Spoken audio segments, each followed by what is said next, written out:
Hello everyone. Let's start. Welcome to our talk series, Conversations with Communicators. Tonight we are honored to have Karen Hao as our guest speaker. Karen is a journalist in Wall Street Journal. She's stationed in Hong Kong, and she just came to Hong Kong for 3 months. So maybe Karen can share her tips of living in Hong Kong. Karen was previously an editor at MIT Technology Review. She covered artificial intelligence, and you can find on the web a very impressive investigative report on AI colonialism. And it covers the problems of AI in a global aspect. And I recommend you to go to the website and read that very impressive report. Karen is now covering technology and Chinese technology in the Wall Street Journal.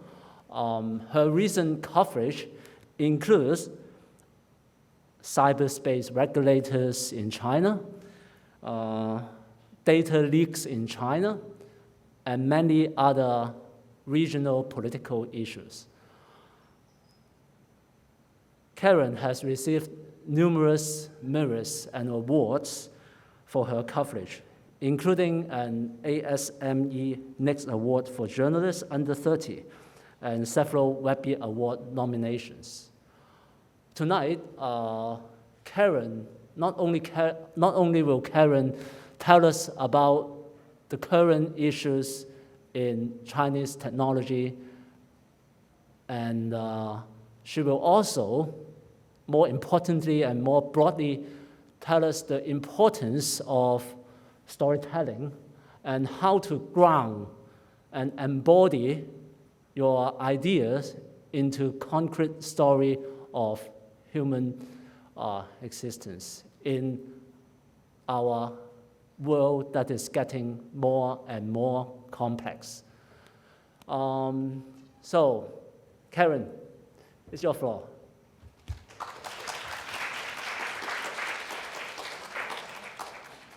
Thank you so much, Alan, for that really kind introduction. Hi, everyone. I'm super excited to be here. I'm going to actually use this microphone. Thank you for having me, and I'm very excited for all of you because today is basically day one of hopefully a very long and fulfilling journey in journalism and communications. And I think it's a very exciting and a challenging time to be entering this space, so I'm excited that you're all here and up for the challenge. So a little bit about me. I had a bit of a circuitous route into journalism. I actually studied engineering in undergrad. I went to MIT and got my Bachelor of Science in Mechanical Engineering, and then promptly threw that degree out the window and never worked in it again, and went into journalism from there to cover technology. Now I'm at the Wall Street Journal, as Alan mentioned. I am in the Hong Kong bureau. I'm covering technology in China and how it impacts the world, but this is a very new role for me, so I don't know that I have that many interesting things to say. But before that, I was living in the US, and I was working for several years at MIT Technology Review covering artificial intelligence and its impacts on society. And what that basically entailed was I spent a lot of time covering the cutting-edge research that was coming out of the corporate and academic labs, but I also spent a bulk of my time really focusing on how the technology was having unintended consequences on people and what that actually meant. So in the last 1.5 years of my time at Tech Review, I spent a lot of it really starting to engage in this question of social media algorithms and algorithms with tech platforms, how that was changing the way that we relate to one another, the way that we communicate, and the way that society is fundamentally functioning. And so one of the biggest challenges that I had when I was covering this technology is artificial intelligence is not, it's not a very friendly concept. Like when you tell someone the term artificial intelligence, they immediately think it's really technical, it's really dense, or it's really far into the future because they're thinking robots or science fiction movies. And so my challenge was always, how do I figure out how to make this intangible thing feel tangible and make people realize that it's actually happening here and now. If you use the internet, every second, every minute, you are encountering artificial intelligence. You just might not know it. So today I wanted to share with you one of the most important tools that I have learned in my career to try to make this seemingly esoteric and ethereal concept more concrete and make people sort of care about it and realize its importance. And for people who know my background and know that I studied engineering, they always think that my most important tool is my technical background, but that's actually not the case at all. My most important tool is empathy. It's really how to evoke empathy through characters among readers so that they will start to care about something that they didn't know about, they never thought about, or care about a place that they've never been. And it's also how to have empathy with sources, with the people that you're writing about, because it's those relationships that ultimately bring out the best stories and give the widest impact.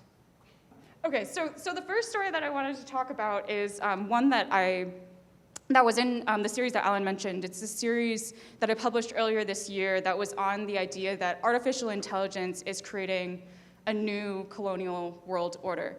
And to go back to what I was saying about trying to make the intangible tangible, what I was trying to do with this series was really communicate that the AI industry, artificial intelligence, all of those algorithms that exist and seem far, far away, it's actually a huge global thing. There are a lot of people behind it, a lot of labor that is producing this industry. And the people who are benefiting from this production of technology are usually the wealthy and privileged in society, and the people who get subjected to this technology or are dispossessed by this technology are the people who have historically been dispossessed before. And so I came up with this story idea because I spent a lot of time talking with AI researchers as part of my job, and I came across a paper that from some researchers I really admired that was on this exact topic, this idea of thinking of artificial intelligence through a colonial lens. And it was this very brilliant argument with this theoretical framework, all of these examples of different aspects of the AI industry that kind of fit this colonial dimension.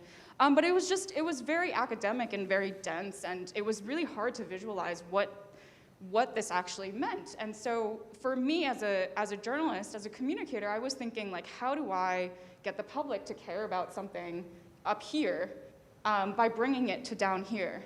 Is it possible for me to find people that are living out in the world that actually literally are living what they're talking about? They're living this colonial reality.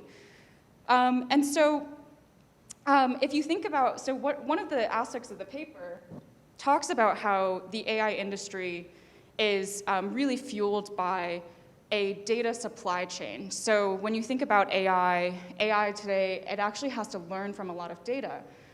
If we talk about things like social media content moderation, like Facebook or Tencent doing automated content moderation on their platforms, those automated systems are actually, they can't learn how to get rid of the unwanted content by themselves. They're actually people that are sitting somewhere out in the world, sometimes in large warehouses, sometimes in their own homes, that are watching videos and labeling what shouldn't belong on the internet.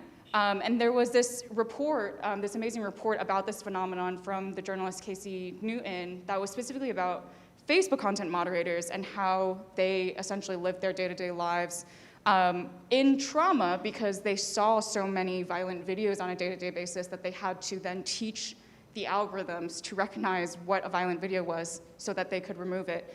And this isn't just happening with Facebook or with other social media platforms. This is a huge industry, this kind of like data labeling work that is supporting a lot of different internet companies and a lot of digital industries. And so the paper mentions this as like an example of something that embodies this kind of idea of colonialism, because if you think about it, on one end of this work, we get to enjoy self-driving cars. We get to enjoy a really clean internet experience. And on the other side of the spectrum, there are people that are being traumatized on a daily basis to give us this clean internet experience, or there are people who are labeling every tree and every car and every pedestrian to give us these self-driving cars. And so there was this book that was written called Ghost Work by Mary Gray and Siddharth Suri that was on the early years of this industry, how it actually developed in the US and India. And when I was looking at this paper, looking at this book, I thought, well, AI has grown so much more, it's so much more pervasive than when Mary Gray and Siddharth Suri did their field work. So what is the state of this data labeling industry today? What does the data supply chain look like? And fortunately, I encountered a researcher who was looking at this exact question. He was focused on what does ghost work look like today? And he told me the workers are actually no longer necessarily primarily in the US or in India. They're actually in Venezuela. And this was really surprising to me because I was like, I've been covering this industry for several years now, and I've never heard of an entire data labeling industry in Venezuela. Why is that? And he said, well, Venezuela is in a huge economic crisis right now. It is in the worst peacetime crisis in the last 50 years globally. Millions of people are out of jobs. They're very educated. They're going online looking for work. And it's a huge boon for these data labeling companies because these data labeling companies can now go to Venezuela and they have access to millions and millions of highly educated workers that are desperate for money and therefore willing to work for very, very cheap. And that's when I knew, I was like, okay, this needs to be a story in my series. But so now we've gotten from this high level idea, I identified the example, but then I was like, we still need this empathy component. We need to find a character that actually can drive this story and show what it is like to be a worker in this industry. So my first thought was, can I get to Venezuela and try and meet some of these workers? And unfortunately, the answer was no, because of the same economic crisis, Venezuela is not, it's a little bit dangerous right now. But fortunately, my husband is Colombian, and Colombia is right next to Venezuela. And because of that proximity, there are millions of Venezuelan migrants that have actually fled to Colombia and live as refugees in Colombia. And so I was already going to Colombia with my husband to go see his family. So I thought, can I find a data worker that moved from Venezuela to Colombia and is still doing the work there? So I asked the researcher, do you know anyone in Colombia? And he said, I know 3. And one of them happened to be about a 2-hour drive from the exact place that my husband and I were going to be going. So I called her up and I said, hey, this is the story that I'm doing.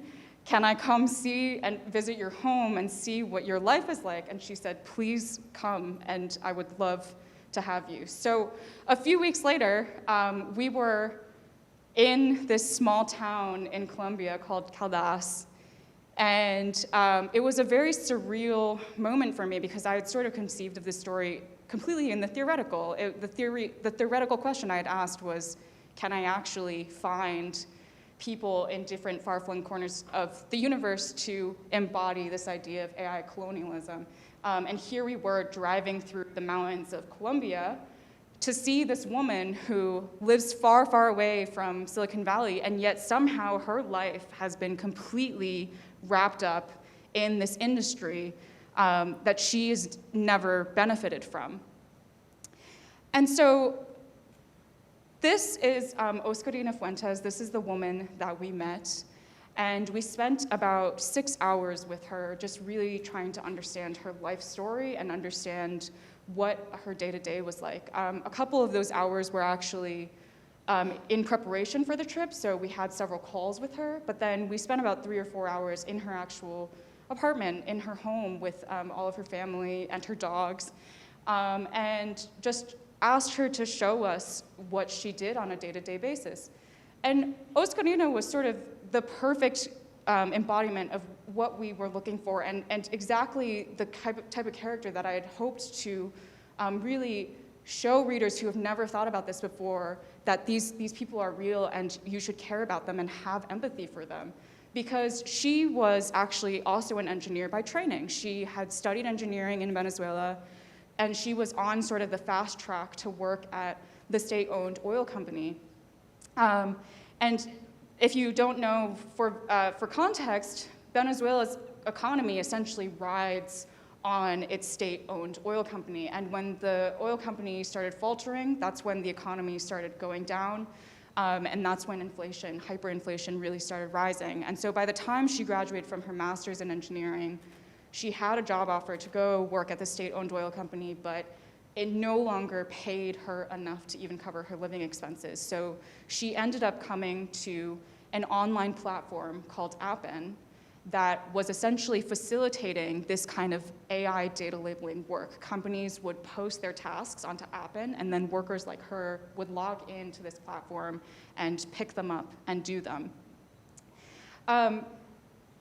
Once she started working on this platform, she realized it wasn't a very good existence. And actually, she was one of the luckier ones where she was a dual citizen of Venezuela and Colombia, because her parents had been Colombian and they had moved to Venezuela a generation before. So she had the Colombian passport. She was like, I don't want to stay in Venezuela and work on this platform. I'm gonna move to Colombia and try and find a better life. And for the first few months, she was able to actually find another job at a call center in Colombia, and she was really doing well in that job. And then all of a sudden, she got diagnosed with extremely severe diabetes. And part of the reason it was so severe is because of all of the stress from moving and relocating her family, and also from the fact that she didn't have money to go to the hospital. So she didn't go to the hospital until she collapsed. And so once she had this severe diabetes, she no longer was able to do the call center job anymore. She had to stay at home for most of the time because she suffered from intense fatigue, and she had a series of really rigorous insulin treatments that she had to go through every day. And so once again, she found herself in the situation where the only thing that she can do now is work for this AI data labeling platform. And the thing about these platforms is that they are not actually secure work. It's not a salaried job. It's not a contract job where you are guaranteed a certain minimum number of hours. It's very piecemeal work.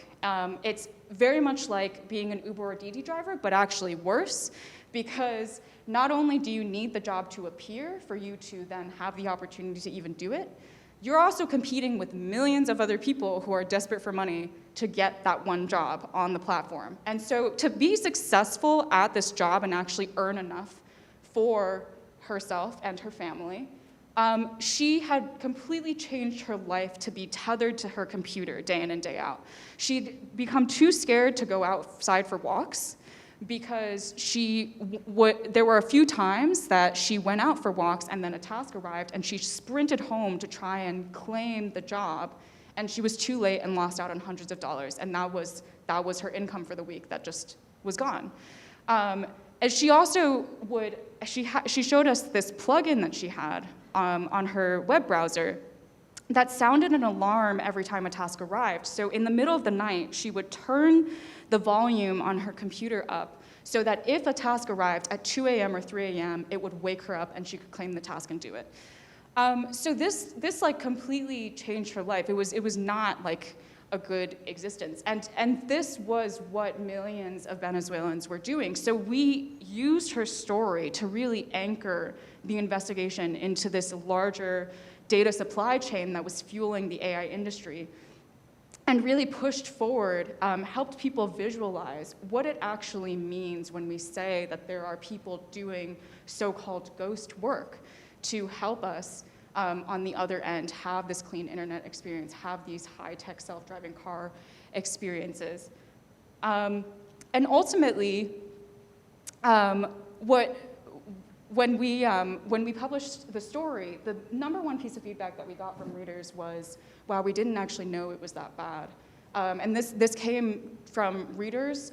It also came from academics who had been studying this exact phenomenon. They just hadn't been able to talk to actual real people about this, the details of their lives. And that was exactly what we were trying to go for, is to really reveal and help people build empathy for these people on the other side of the digital wall.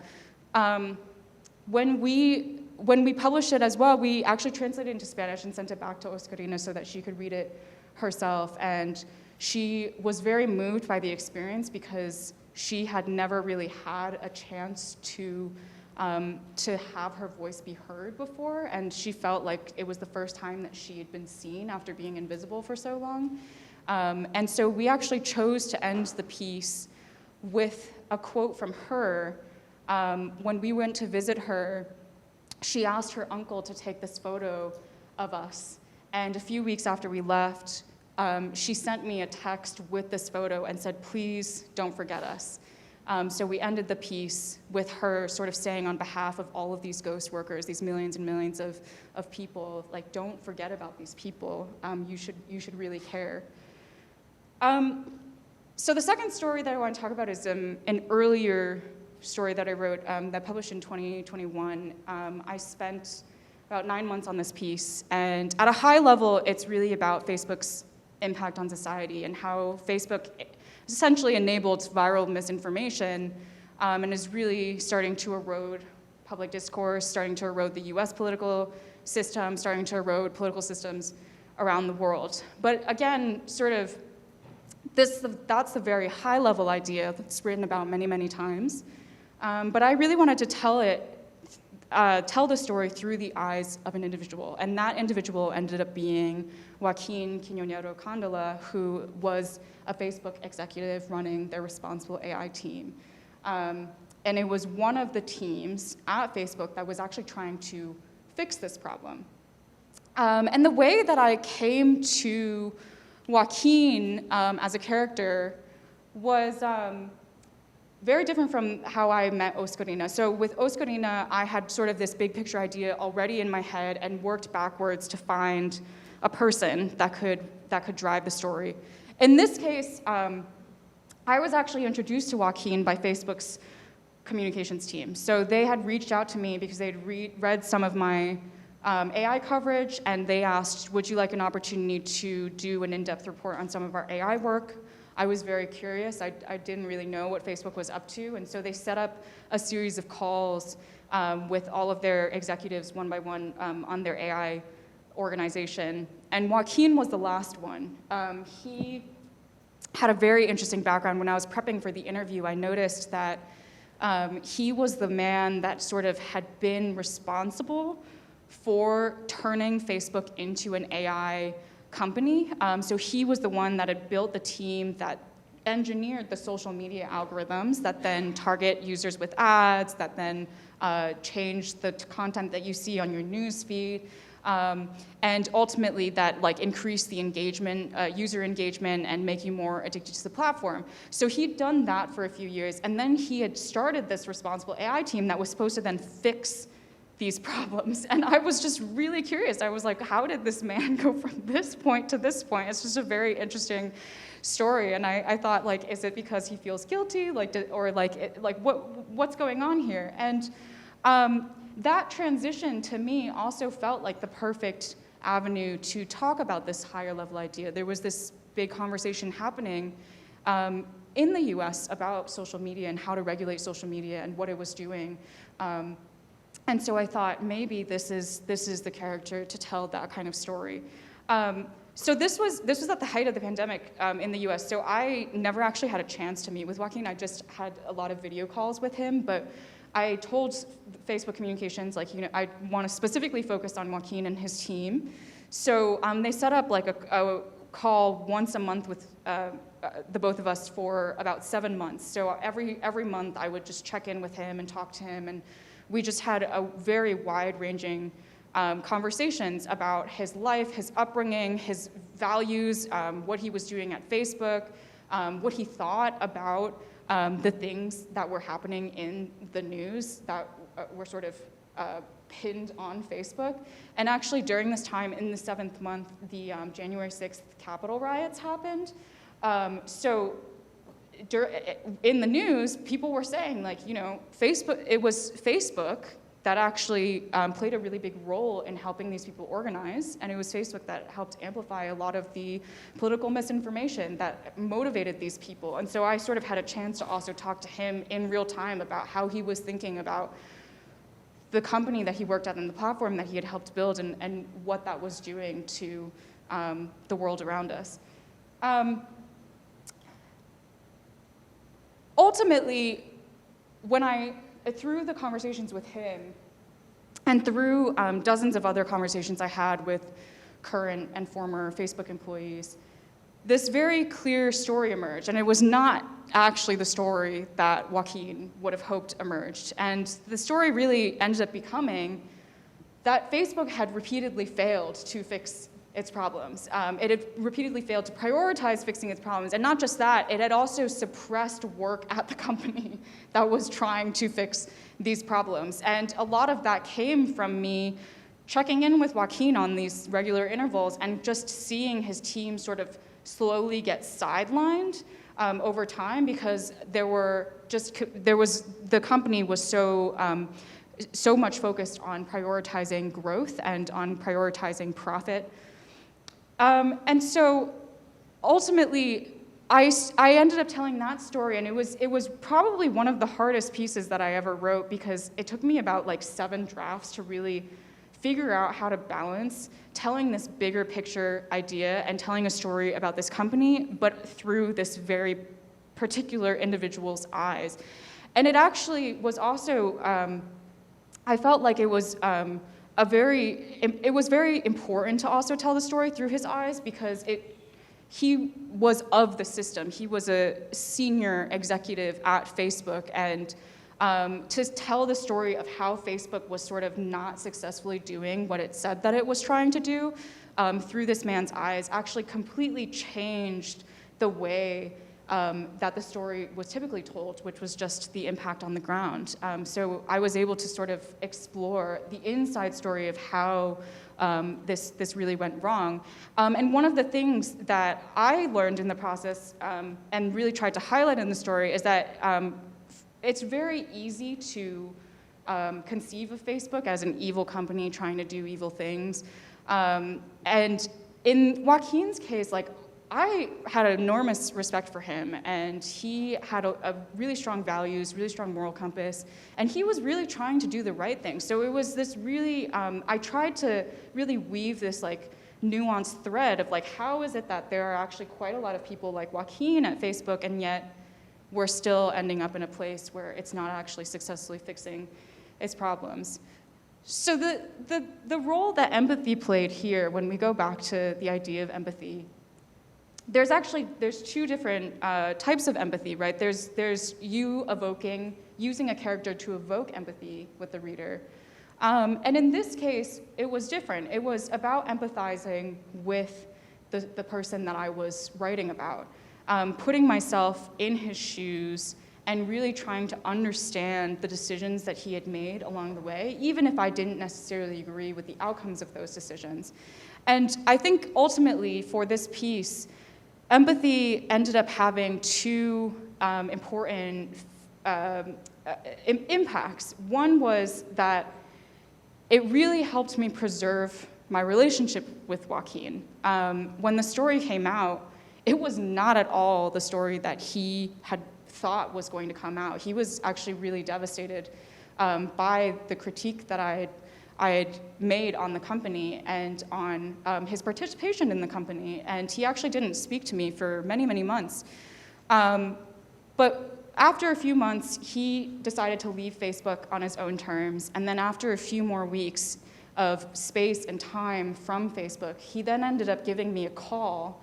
And the reason why he called me, he said, was because he'd had so many conversations with friends, with family, with colleagues, with other peers in industry who kept telling him, this story doesn't actually reflect badly on you. It's actually very empathetic to you.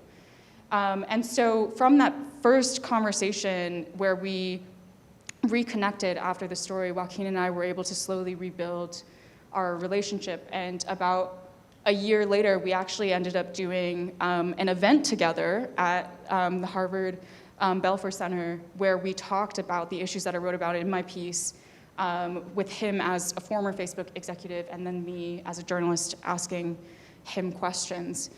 The second role I think that empathy really played in this story was it actually, I think it increased the impact of the story, because I was not talking about Facebook being composed of evil people trying to do evil things, but in fact trying to explain that it's composed of good people doing good things, just failing to actually succeed. It changes the nature of the problem. It's not about, changing out the people that work at the company, changing out the CEO, and it's not about self-regulation, which was like a really big question at the time. Can tech companies self-regulate? Because there are people who have already been trying to self-regulate Facebook, and it's clearly not working. So there needs to be some kind of external regulation. There needs to be external guardrails that are imposed onto the company by the government. And so the piece that I wrote ended up being cited twice in Congress as part of making this point in US Congress.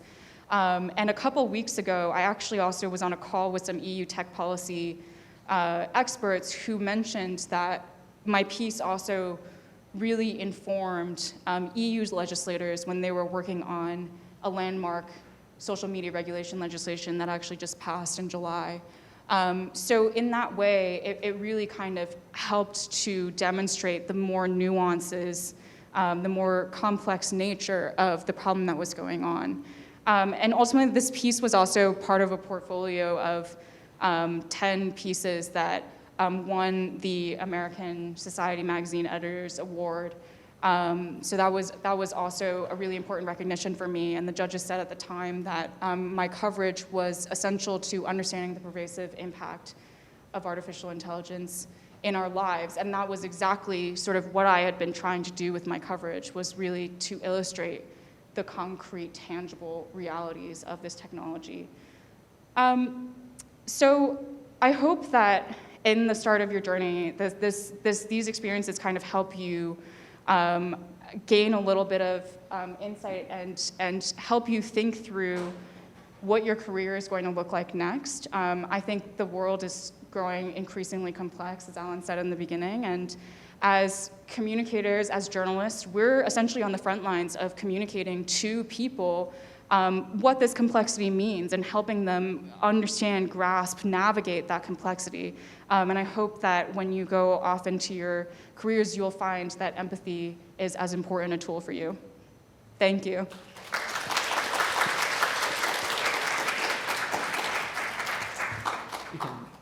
Thank you, Karen. This is just the start of the talk, and we have a lot of time for questions and answers and further discussions on the issues of technology and also the coverage in China. I would like to ask a few questions first. For the ghost worker story, I think I'm interested to know whether are there any consequences after the report, any organizations, or did Facebook and other tech companies concerned about the problems? Yeah, so the company that we covered, Appen, they actually shut down. I cannot take credit for this, though. But I think, it's sometimes hard to figure out actually what the impact of a story is, because some of these things happen on a very long-term scale. Like with the Facebook story, it came out over a year ago, and I didn't hear about how it shaped something until just 2 weeks ago.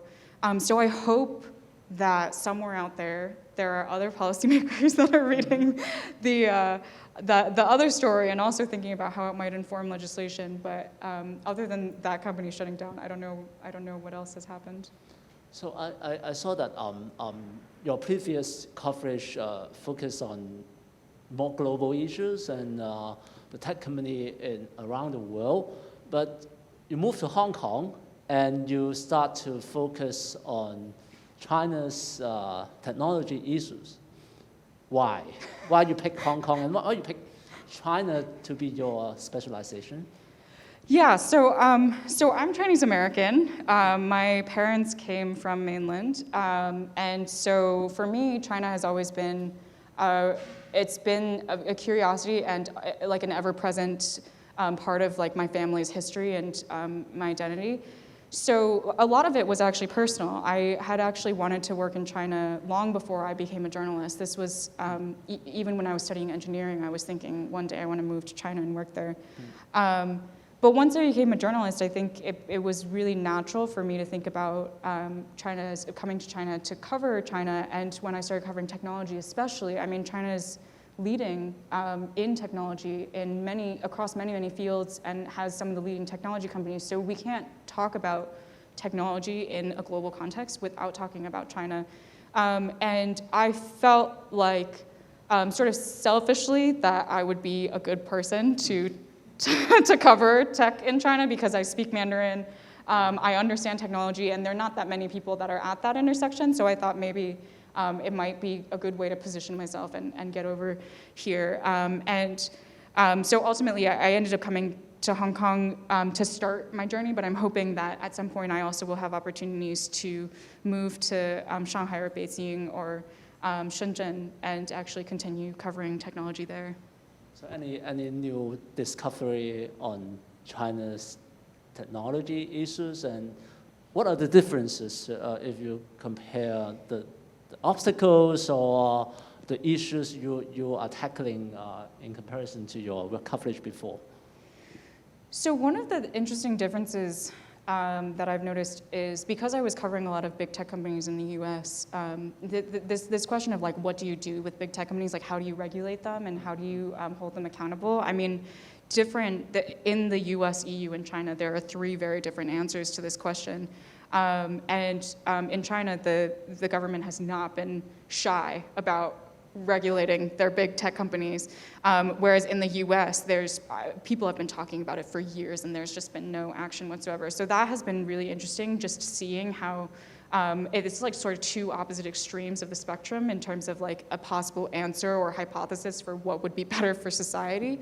I mean, it's still quite early to really understand the fallout of both of these approaches, but that has been sort of a question that I've wanted to continue exploring.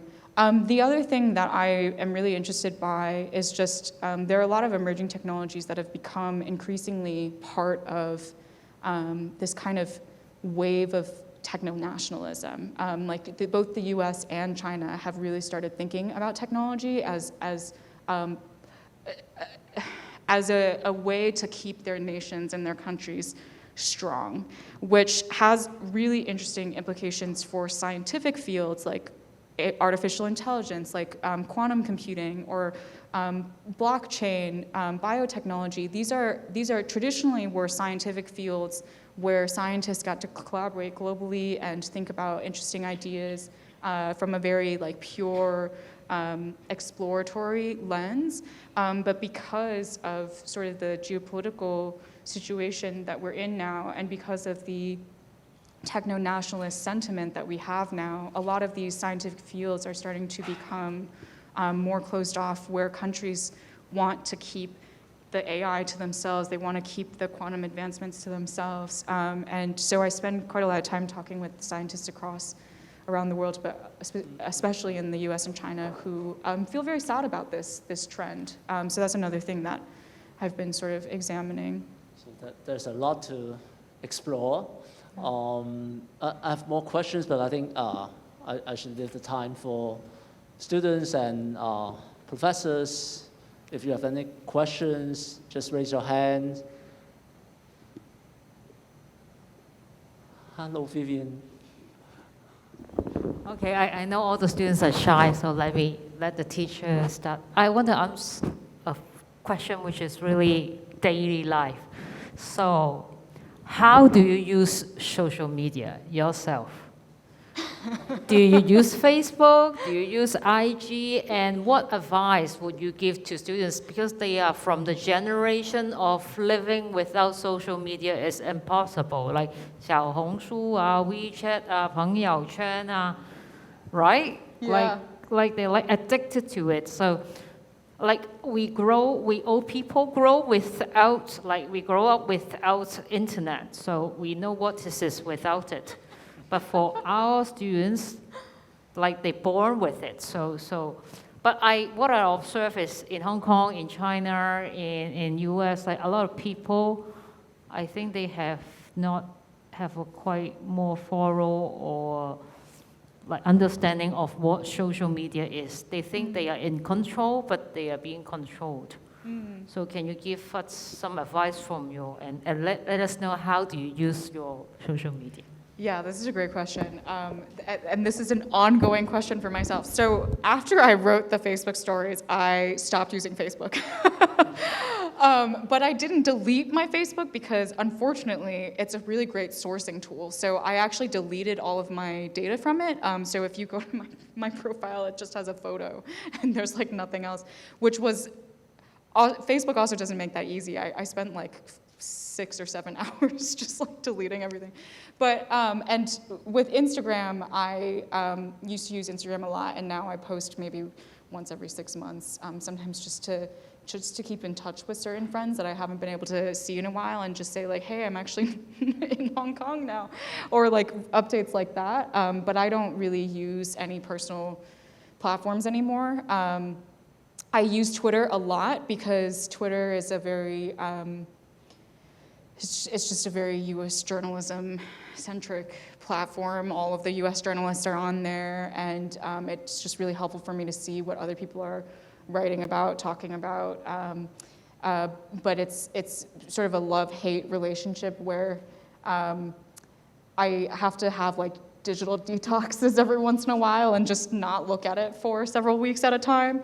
And then I use LinkedIn a lot because it is also very great for sourcing, for connecting with people, and for sharing my work on that platform. But it's a really hard balance, and one that I'm constantly reevaluating, because I will see myself using it for work and then suddenly have it creep into using it just infinitely scrolling during my free time and not actually using it for productive purposes.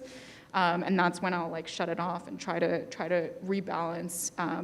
But it's especially for journalists and communicators going into this profession today. I mean, it is a very important tool. A lot of the conversations that are now happening are online. That's just a fact of life. And if you want to have your stories or whatever you're communicating resonate with your audience, you do need to keep a pulse on what people care about and what they're talking about so that you can hit the right notes in your storytelling. So yeah, I think I haven't achieved the right balance yet, but I hope that each person can figure out their own right balance of how to use it professionally, how to use it socially, but maybe not have it consume your life. Can I say that you basically avoid posting personal things on social media? Yeah, I've basically completely no longer post like actually personal things. Like I got married last year, and still no one knows other than like the 6 friends that I talk to on a regular basis. Like I don't talk about this stuff anymore.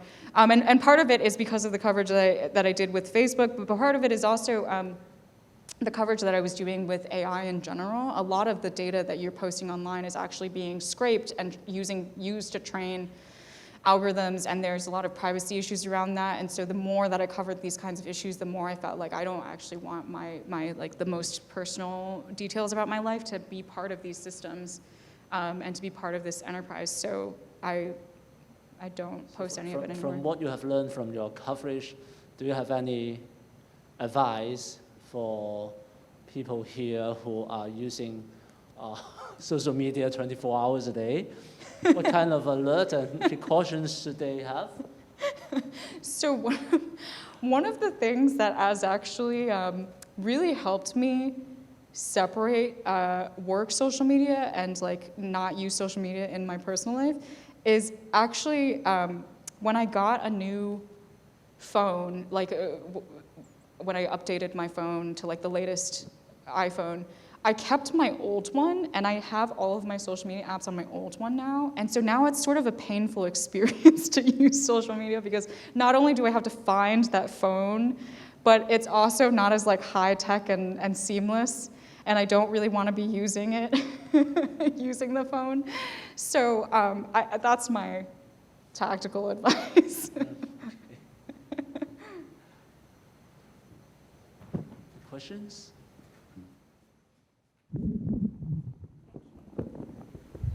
Really thank you for your two stories. Like, they are really captivating, and indeed they invoke empathy and reflections. But actually I have a question, and it kind of confused me a lot, because when I'm writing about stories, I sometimes feel that I'm only an advocate, and sometimes I want to make a change. So isn't it quicker just to become the change maker, like to get into the industry and to like set up a fund or something like that? So do you have this kind of confusions as well, and how do you solve this?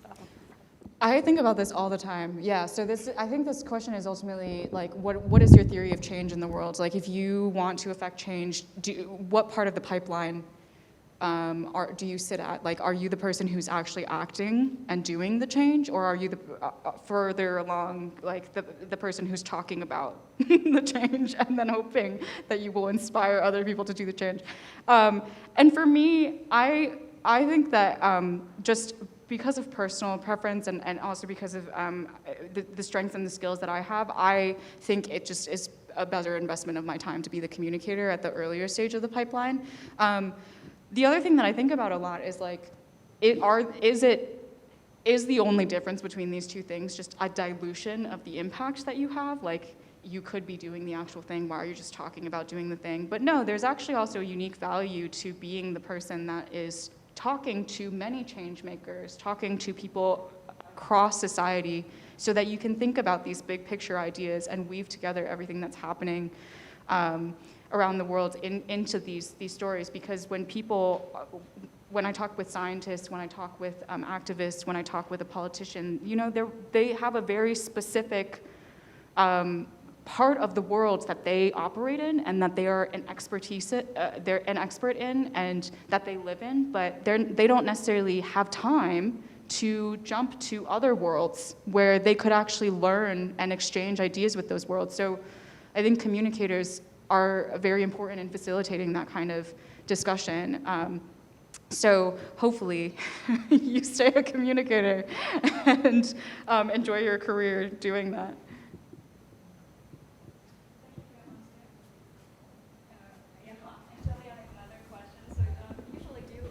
On one story at one time, or multiple stories at the same time?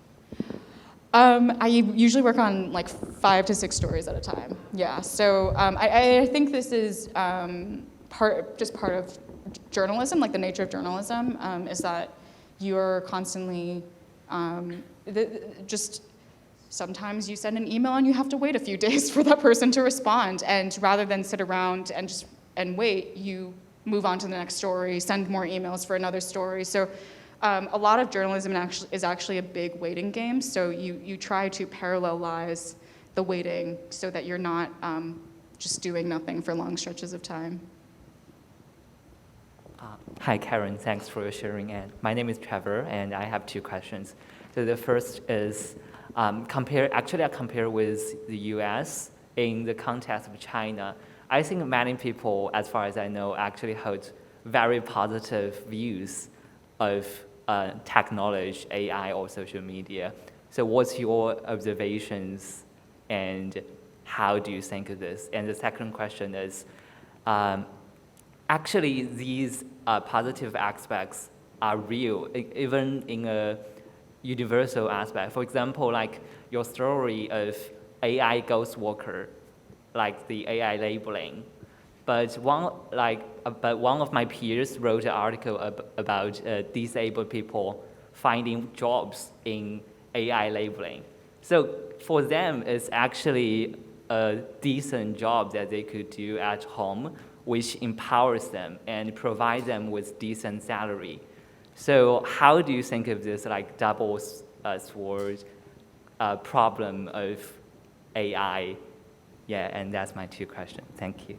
Yeah, those are great questions. So, yeah, so I definitely agree that I think the way that people think about technology in the Chinese context is quite more optimistic than the way that Americans think about technology, in part because of the experiences that people have with technology. I think in the US there, over the past 6 years or so, there's sort of been a lot of pessimism about how these big tech platforms and these big tech companies are allowed to just get away with a lot of things and are sort of eroding away people's feeling of agency. But in China, it's sort of a different story because in the past, like 4 decades, 2 to 4 decades, technology has very much been part of the reason why China has advanced and why people's quality of life has improved so much. Like when I think about my own family, I mean, my grandma, she didn't have, she like my dad grew up in a very rural village outside of Liaocheng, Shandong. So not Liaocheng, but a village outside of Liaocheng. And it was because he learned engineering that he was then able to very quickly rise, get a job, and then move out to the US and then kind of change the quality of life for his entire family. So it is very real that technology has profoundly different, both positive and negative impacts on people. And I think thus far, because of maybe the economic development stage that China is in, technology has predominantly been a more positive force than a negative force in terms of just improving people's basic quality of life, improving people's opportunities.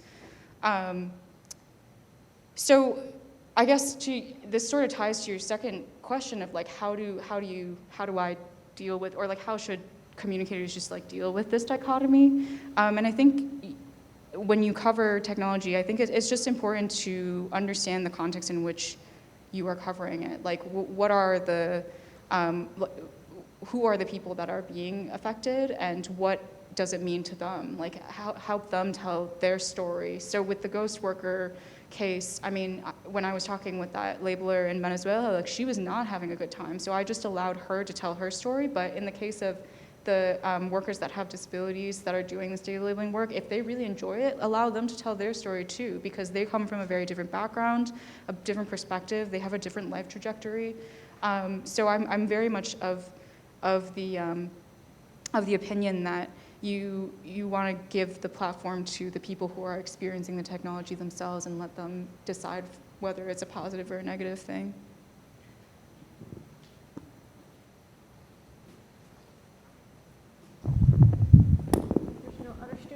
Moment. I would like to ask a question. Oh, do you want to go first? Oh, there are many students. What am I doing? There's many students who have questions. You guys go first.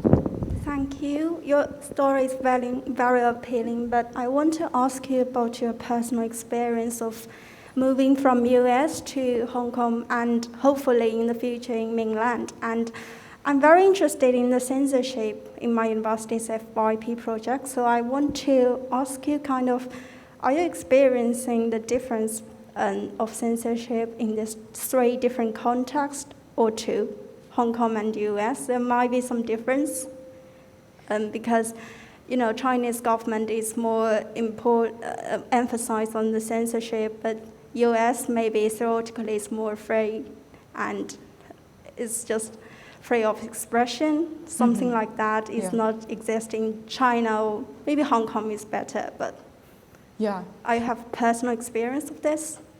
Very much so. So, yeah, so I mean, personally, my move from the US to Hong Kong has been amazing. I love Hong Kong as a city. It's beautiful, and it's been a really exciting experience for both me and my husband. In terms of like how censorship has sort of affected my work, it has specifically, I've noticed it in how hard it is to get people to talk to me. So in the US, I never had any concerns that if I started an investigation, I would not be able to get people to actually tell me information. But in the Chinese context, people are just a lot more cautious and a lot more nervous about talking to journalists, especially to American journalists. And part of the challenge is because I'm not there physically, I can't actually do anything about it. Like I can't meet with them in person. There's always going to be a digital mediation. We're either using a video call or we're using WeChat or we're using some kind of, so any interaction leaves like a digital trace behind, which makes them very nervous as well. And it's also much harder to actually understand, to get an accurate pulse on the public opinion. In the US, I think when you look at social media, you can sort of understand a bit more like what people are actually thinking, what's on their minds, but when you're looking at Weibo, you don't actually know if this is an accurate reflection of what's on people's minds. It's just what has been allowed to stay there. So there's sort of like always a little bit of a challenge of just getting access to accurate on-the-ground information as someone who's based in Hong Kong, because it's more difficult for people to agree to interviews with me, and it's more difficult to use online sources.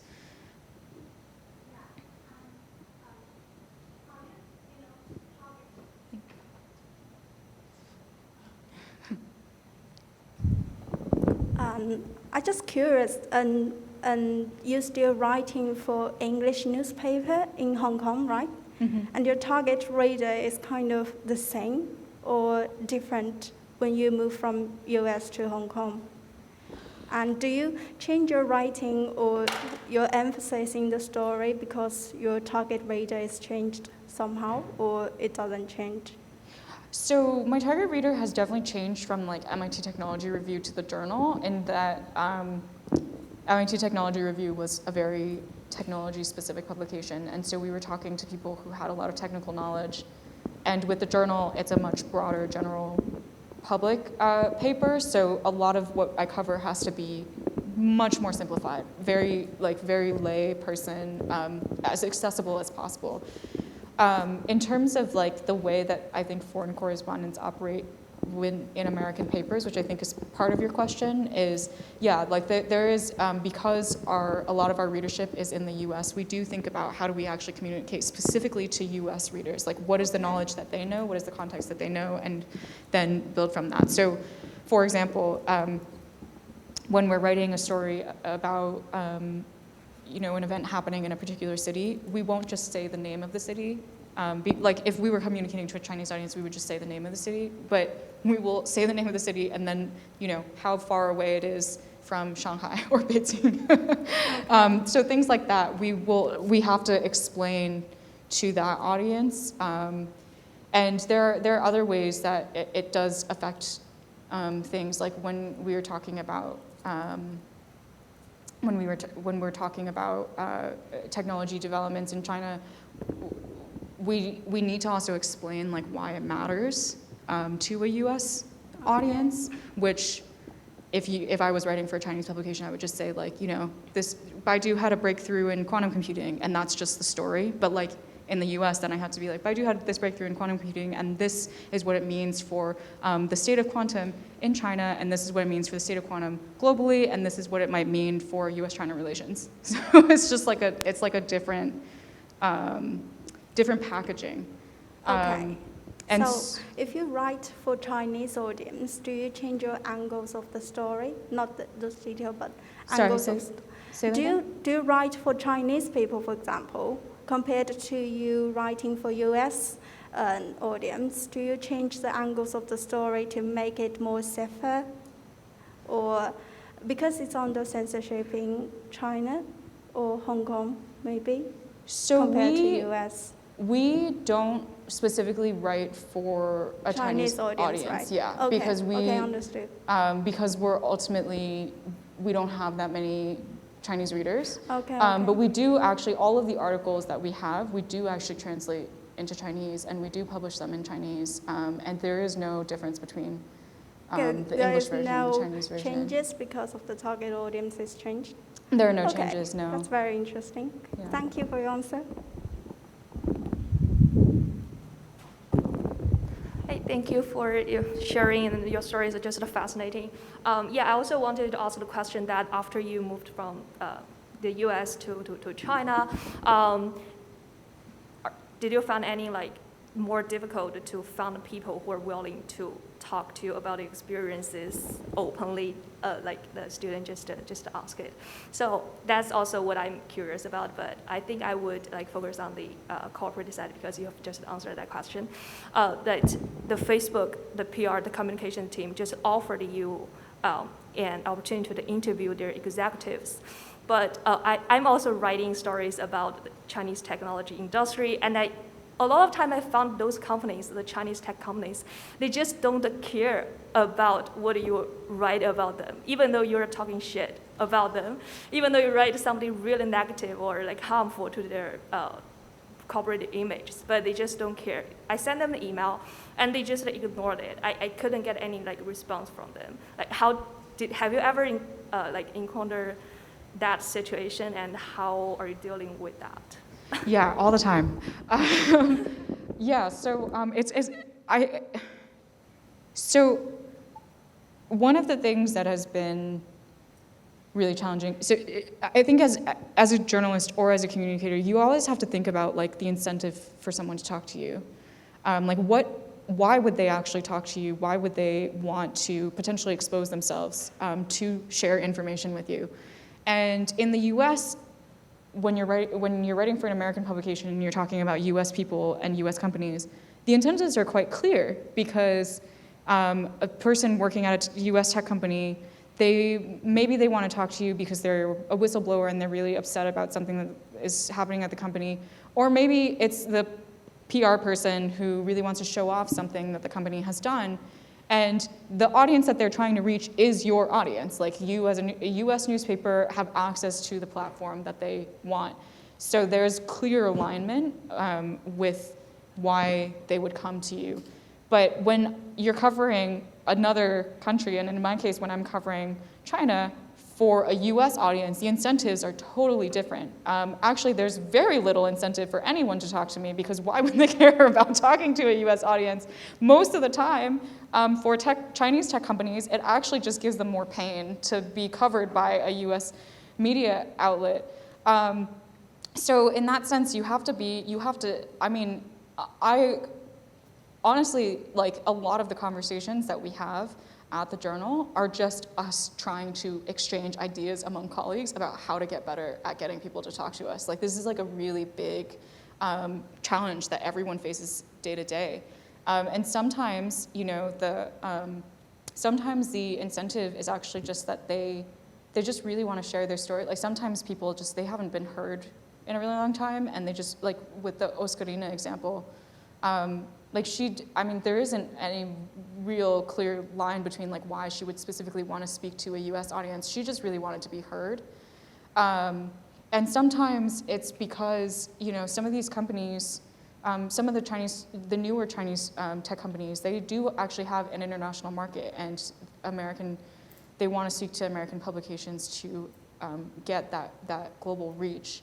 So yeah, it is a problem that I encounter all the time and my colleagues encounter all the time because the incentives are just not aligned most of the time, but you have to sort of think about in what version of the world would they be more willing to talk to me, and try to sort of tap into that, if that makes sense.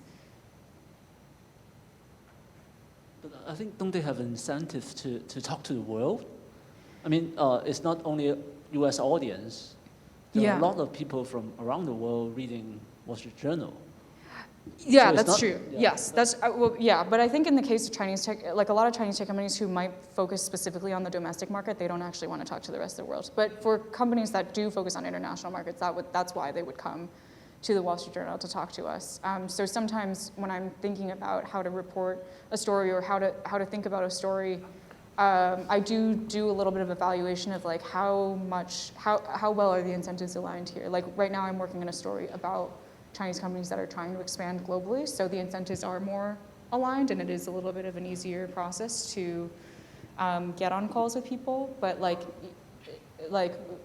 Tencent, for example, never responds to anyone's emails. So you just have to get more creative at that point and try and figure out under what circumstances would they talk to you. Okay. Hi, Karen. Thank you so much for this very, very interesting talk. I wanted to ask actually a question that maybe aligns with what we were just discussing.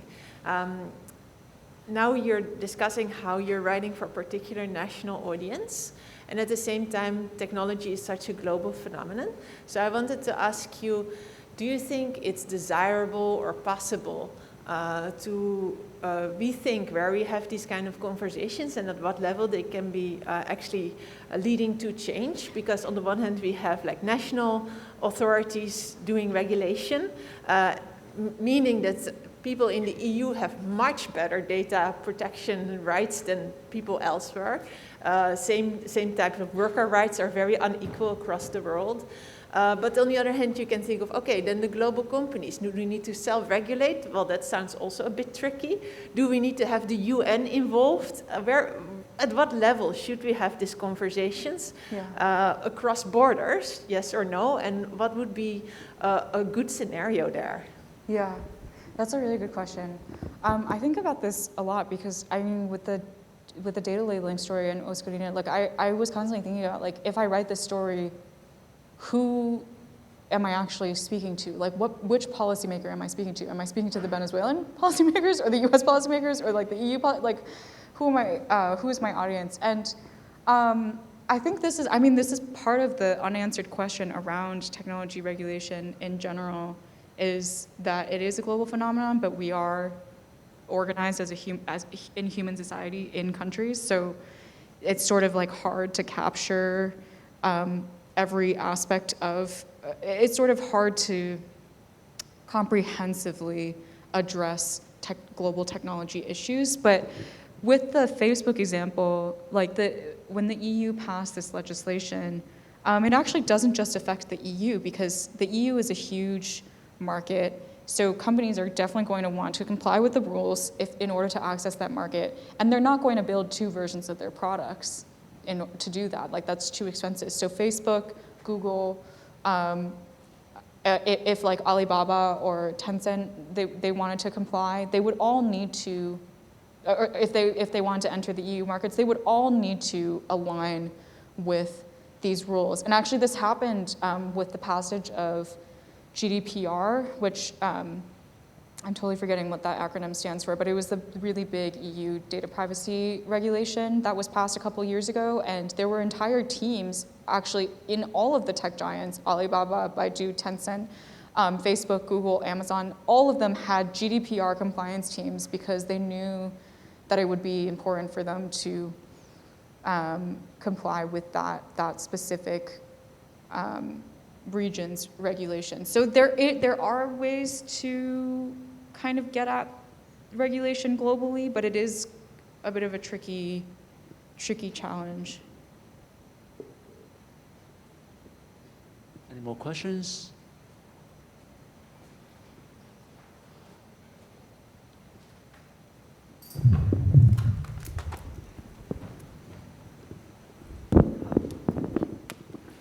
Hi, Karen. I want to ask something about ghost work, and I want to know that what do you think about how this ghost work will develop in the future? Because I think this kind of job is inevitable trend. Like there must be more and more ghost workers, I think. And do you think that AI technology can really strengthen the old social orders, or reinforce the old social orders? And are there something new that AI technology bring us within the society? Yeah, great questions. So the first one was about ghost work and how it's going to evolve in the future. So actually, Mary Gray and Siddharth Suri talk about this in their book, that one of the reasons why they wrote the book was because they think it's actually going to be increasingly the future of work for everyone, because a lot of things are going to start to be automated. A lot of jobs are going to start to be automated, and there is going to be a lot more need for people to step in when automated systems fail. I mean, that's ultimately what ghost workers do. Like, they step in when the AI system fails. And so the nature of that kind of work is very piecemeal. It is very, like the gig work phenomenon it becomes more and more prevalent. So in some sense, I think the future of ghost work is actually just going to be the future of work. Like, we're all going to be working some version of this in some capacity, kind of on demand, and not necessarily with salaried jobs or contract jobs. The second question, sorry, remind me what the second question was.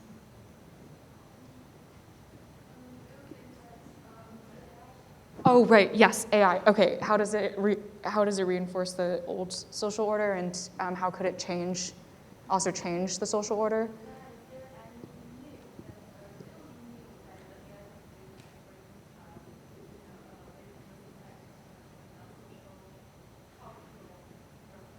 Yeah, yeah. So I think AI is a very important technology, both because of the negative repercussions that it's been having, but also because of like a huge positive potential that it can have. Part of the reason why I started covering it is because there are many exciting things that are happening with AI. But I guess to address the first part of the question, which is that this reinforcement of the old social order. I mean, like any industry, I think there's always this risk that it's going to re-entrench some of like the existing inequalities in the world. Like the internet before AI also did this. Like with the internet, there are, like people talk about digital colonialism, where companies like Facebook and Google, they get to dictate the rules for the internet for like I don't know, however many billion people are now on their platforms, and that those rules don't necessarily work for certain countries and certain cultural contexts. So that in that sense, like there's this phenomenon has sort of been repeating itself over and over with many industries. But with AI, there's also huge potential to change that. Like one of the stories that I wrote about in the series, the last story was about this community, this indigenous community in New Zealand that's using AI to revive their language because they almost lost their language from colonization.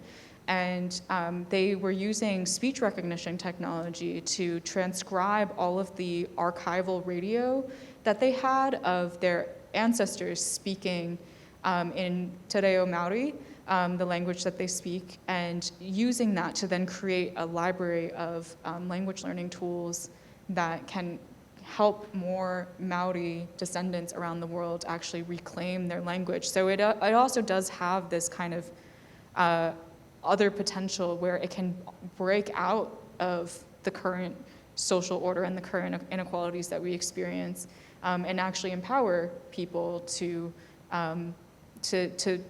regenerate their culture and to reconnect with their history. So we still have a few more minutes. Hi, Karen. Thank you for sharing. And I once saw a documentary named The Social Dilemma, which is also focused on the phone or app the addiction in our age. And but I saw your career path is like another way of storytelling because you choose the path to write or to engage with the audience by your articles. So I think, what's your opinion about the reason why you chose this kind of storytelling ways to engage with the audience? Yeah, that's a great question. And The Social Dilemma is a great documentary. So originally I had chosen to be a technologist, which was why I went and studied engineering. And I just realized when I got to San Francisco that I really did not like being part of that culture, because a lot of the Silicon Valley especially has this very profit-oriented culture where they're trying to build technologies that make money, not technologies that change the world. And one of the things that going back to this idea of incentives, one of the things that I thought a lot about at the time was the fact that it makes sense that they're just building technologies to make money. That's the incentive that they have. There are no sort of counter incentives to think about building technology for something else. And so to me, being a journalist was actually a way to create the counter incentive. Like if you can really get the public to mobilize around a particular issue, that's when you apply pressure on companies to do something different than make money, or apply pressure onto regulators to actually regulate the companies to stop prioritizing profit. We're seeing this happen right now with climate change. Like climate change was not at all part of company agendas, especially like oil and gas companies. They were not thinking like, how do I transition into green tech in the future? But because there's been such a mass mobilization of people talking about the importance of this issue and regulators starting to regulate on this issue, now basically any energy company in the world has some kind of team working on like renewable energies, working on like other types of sustainable technologies. So that for me was the reason why I went into journalism. I thought it was a way to balance, to shift culture and shift public opinion so that it pushes companies to do something better. One more questions from there? Yeah. Hi, thanks for your impressive sharing. And I have one question. That is, do you see the need for journalists to actually probe into algorithms from an investigative or a journalistic angle? Because like so far, a lot of reporting may have been about the derived, the indirect negative social impacts of machine learning and AI, such as all the labors that are kind of being deprived into doing those labeling tasks. But there are like deep problems like biases in algorithms, like racial biases being embedded in the AI models based on historical training data. And so what do you think about placing the algorithm itself as the central subject being covered by journalists? Because or like how could traditional journalists without tech backgrounds probe into and experiment with these immense and complex technical infrastructure, which is kind of a digital divide problem as well? Thanks so much. Yeah, that's a great question. So there's this publication that you should check out called The Markup. And it's an investigative outlet that is dedicated to investigating algorithms as a journalism organization. So they actually do exactly what you talk about, like they probe these technical systems, and they'll publish these reports that kind of get into really the weeds of like what these systems are doing. I guess to the second part of your question, which is like how could journalists without a technical background do that? One of the things that I started doing when I was at Tech Review, because I was speaking with researchers all the time who do have the technical skills to do these things, one of the stories that I wrote, one of the last stories that I wrote, it was actually a collaboration with these researchers. So like I was trying to do the reporting on finding the humans that were being impacted, but then they were digging into the actual system to figure out like how it works and like what are the consequences of this.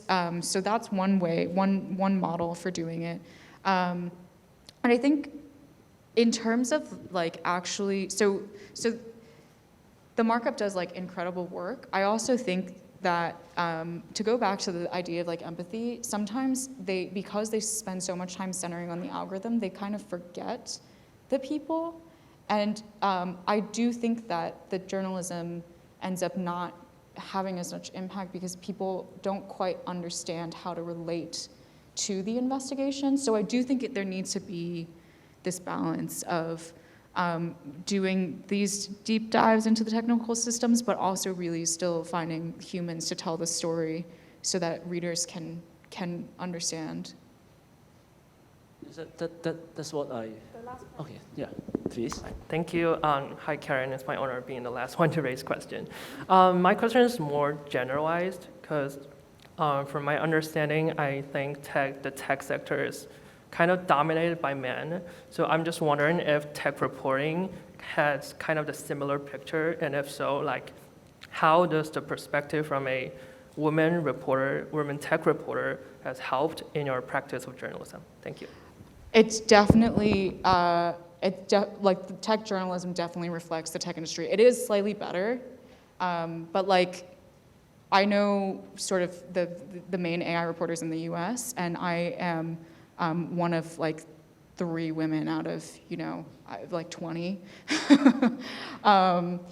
Yeah, so it does reflect it, and I mean, for me, I think being a woman covering this industry has been really beneficial in that I just think about things differently than the other journalists. Like when I started covering AI, most of the coverage was just focused on the actual technology and how cool the technology was and how exciting the research was, and I just thought that it was missing part of the story because I was also seeing it, perpetuating gender-based discrimination or race-based discrimination, and I was like, why aren't we talking about that? Like, because that was important to me as a woman and as a minority in the U.S.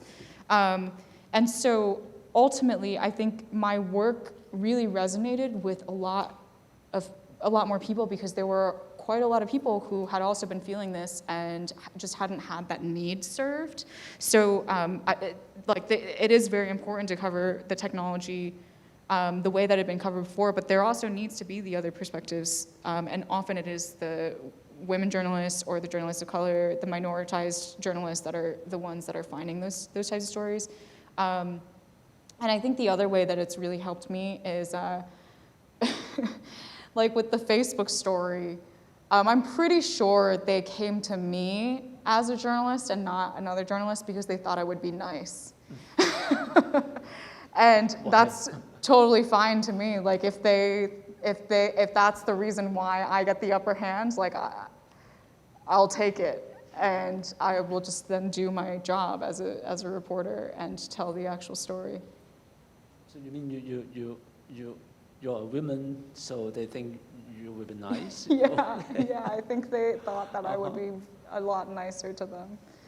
Yeah. Talking about the role of journalists when dealing with big data, recently I met some graduates from our school, and I think quite a number of them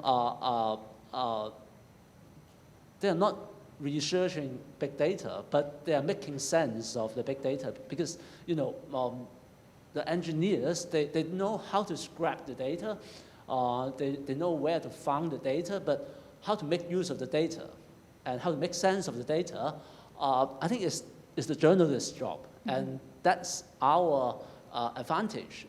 So being empathetic and with more sense of what's happening in the world, I think it's also, we can find our role in the data industry and the tech industry. So I think, it's about time to end, but I want to ask the last question, because many of them are new to Hong Kong, and you are relatively new to Hong Kong. Do you have any advice and tips of how to live in Hong Kong? We are talking about this for the whole day. I really love hiking, and Hong Kong has amazing hikes, so I've been trying to go on as many as possible, and just have a digital detox. I don't look at my phone for the full day, and I just go hiking and go swimming in the ocean, and that has honestly been a huge, huge difference, a huge positive change in my quality of life. Yeah, I love hiking as well, and there are. I don't want to mention it again because I also mentioned places for hiking around this area. So thank you, Karen. Thank you so much for your sharing. Thank you so much for having me. I think we all learned a lot from you.